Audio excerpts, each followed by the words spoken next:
আমার গায়ে হাত তুলছে, আমি এটাই সুষ্ঠু বিচার চাচ্ছি। অভাব নাই এটা আপনি বলতে চান, এটা হচ্ছে কি আপনি এক মাসেই কি দেখেছেন অনেকগুলো বেড়া নাকি? হ্যাঁ, ওইটা আর হচ্ছে ও যে আমাকে প্রতিবন্ধী বলে মানে আখ্যায়িত করতেছে। তো আমি যদি প্রতিবন্ধী হই, ও তো চশমা ছাড়া কিছুই দেখে না, চশমা ছাড়া ওইখান থেকে ওইখানে যেতে পারে না, তো ও তো আরো বড় প্রতিবন্ধী। আমি যদি কাজই না করতে পারি তাহলে ও আমাকে কেন রাখছে? আর ও বলছে যে আমি এক মাস যা কাজ করছি ওর সিসি ফুটেজ আছে।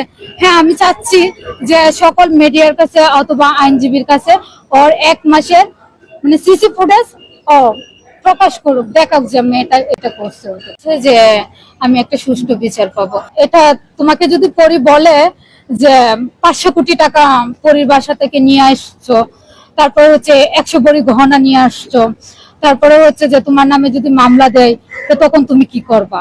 তুমি পরির বাচ্চাকে ফালাইয়া দিছো, মানে এরকম মিথ্যা অভিযোগ গুলো আছে না। হ্যাঁ, ওইটার নাম হচ্ছে যে মানে দেখলাম আমি এজেন্সি হোয়াটসঅ্যাপে কল দিছিল, মানে আজাদ নাম নাকি। উনি কি হয় পরির ওইটা আমি জানি না, কিন্তু ওনার সাথে আমি কথা হয়েছে। উনি বলছে যে 1 ঘন্টা, প্রথমে বলছিল যে 1 ঘন্টার মধ্যে মামলাটা যে অভিযোগটা উঠায় নেওয়ার জন্য। পরে আমি বলছি যে অভিযোগ যদি আমি 1 ঘন্টার মধ্যে